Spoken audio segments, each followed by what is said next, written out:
Opini sehat dari Dr. Roy kali ini akan membahas mengenai sarapan. Terlebih lagi skip sarapan, artinya tidak sarapan dalam rangka melaksanakan intermittent fasting.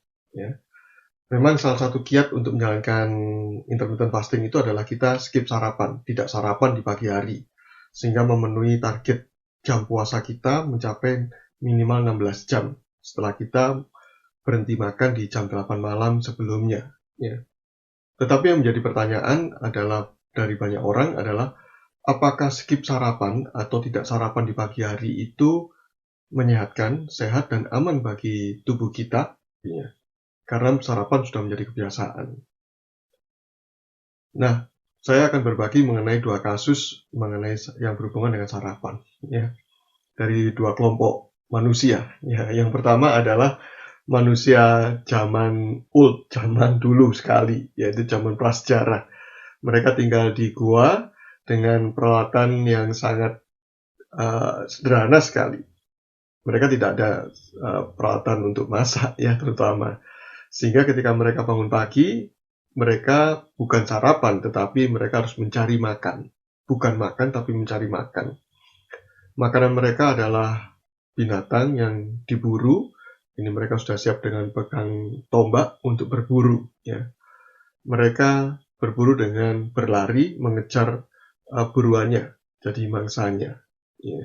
Ataupun mereka juga berlari ketika mereka dikejar oleh binatang buas karena takut dimangsa.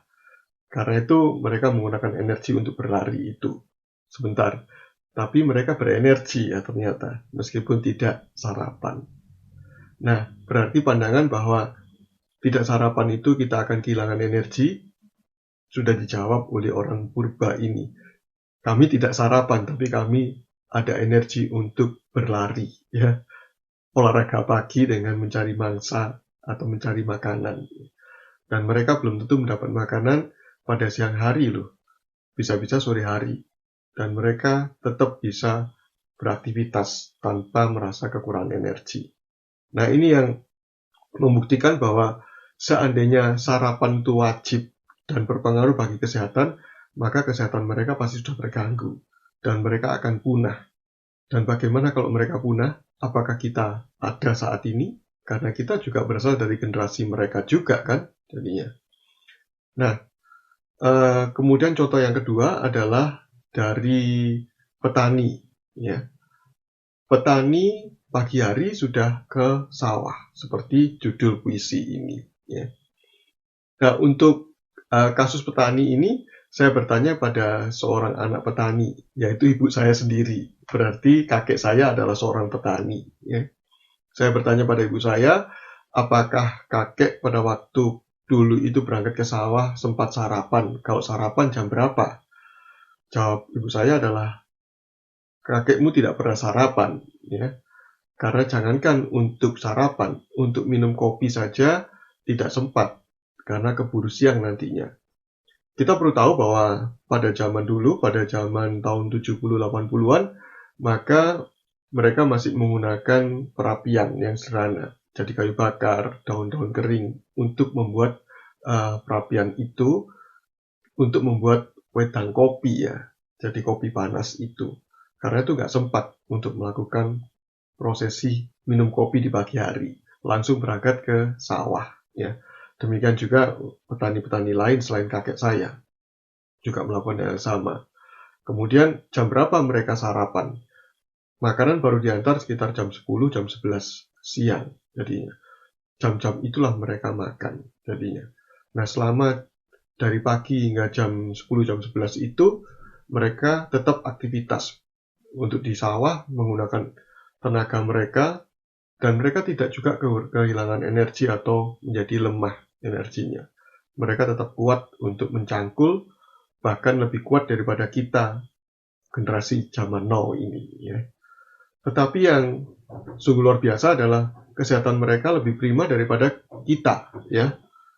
Jadi kesehatan kita sendiri di zaman sekarang ini lebih mudah sakit dibandingkan mereka.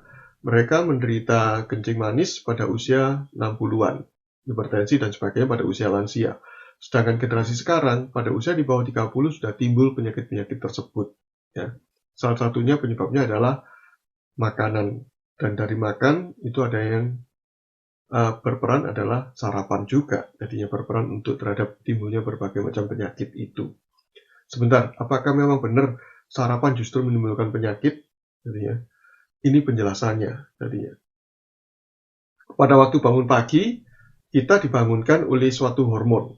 Ya, sebenarnya demikian. Itu adalah sirkadian dari tubuh kita, jam tubuh kita. Yaitu pada pagi hari akan muncul namanya hormon kortisol. Ya.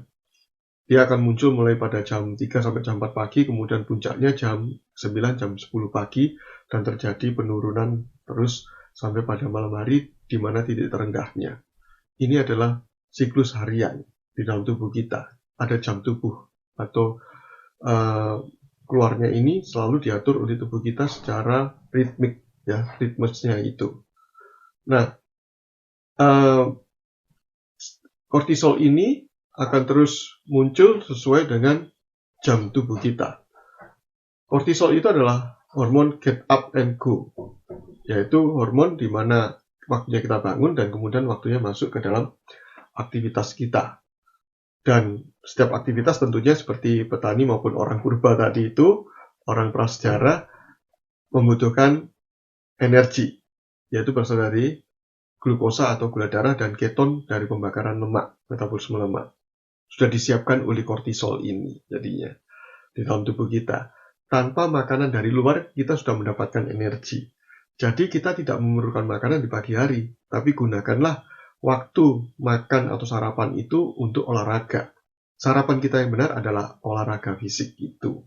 Karena dengan olahraga juga menjadi booster, meningkatkan energi di dalam tubuh kita. Dengan pembakaran lemak lebih banyak lagi.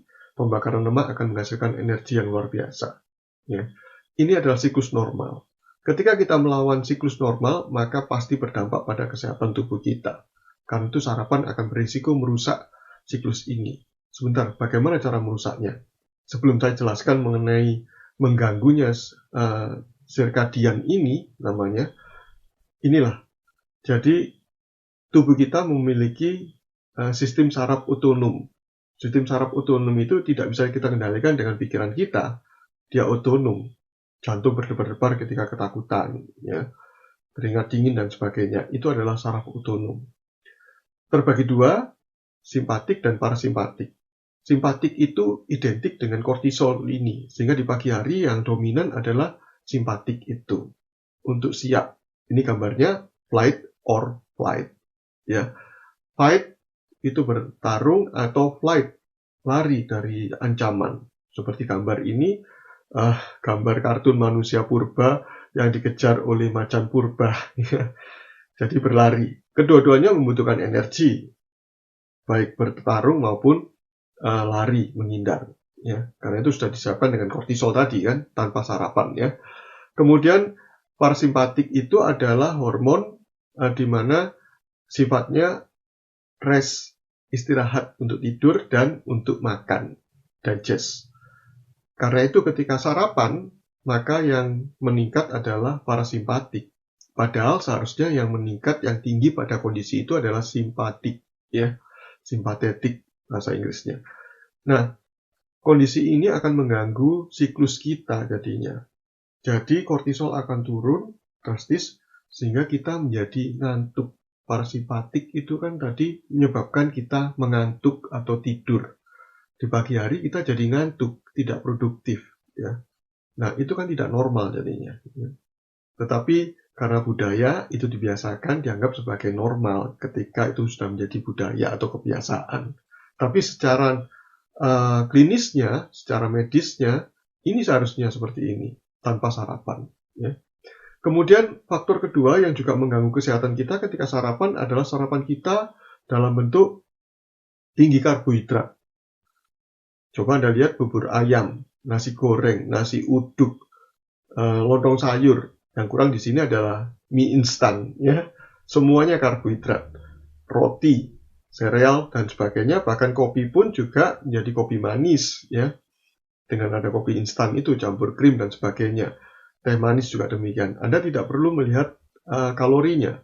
Anda hanya bisa melihat pada jenis makronutrisinya, yaitu karbohidrat. karbohidrat akan mengganggu proses kesehatan kita. Mengapa? Karena karbohidrat akan meningkatkan gula darah secara cepat di dalam tubuh kita.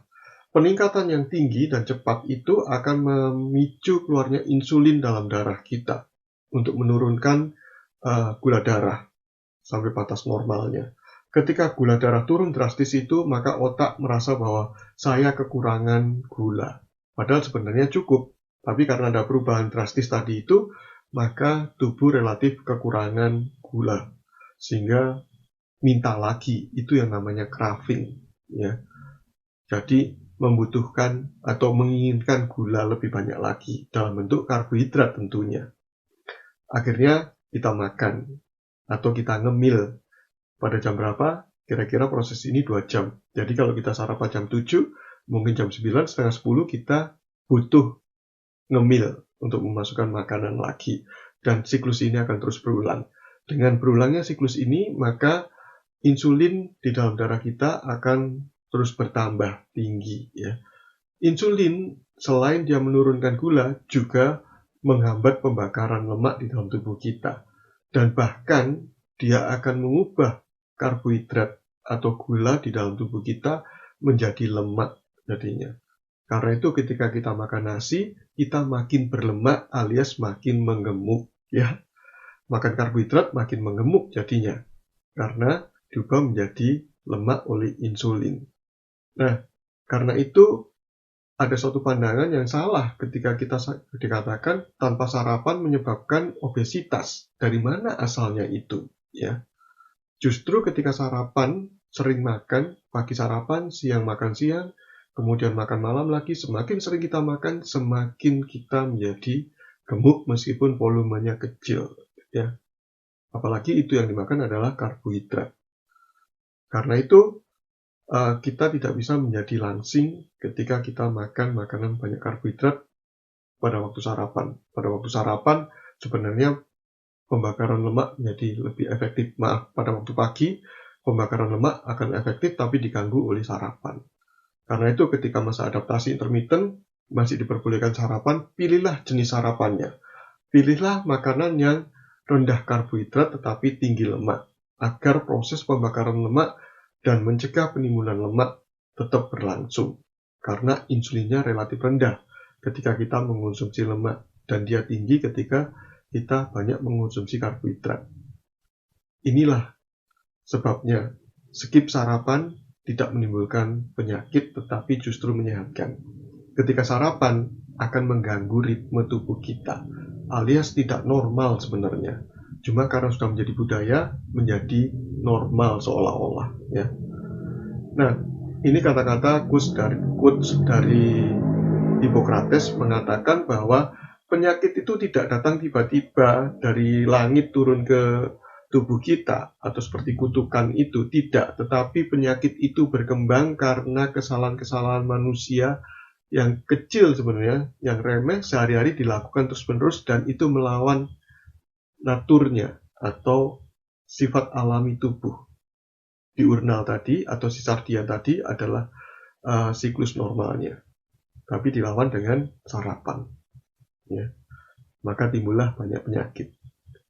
Bila informasi ini sangat bermanfaat bagi Anda, silakan bagikan informasi ini. Terima kasih sudah menyaksikan video dari saya. Salam sehat dari Dr. Oi.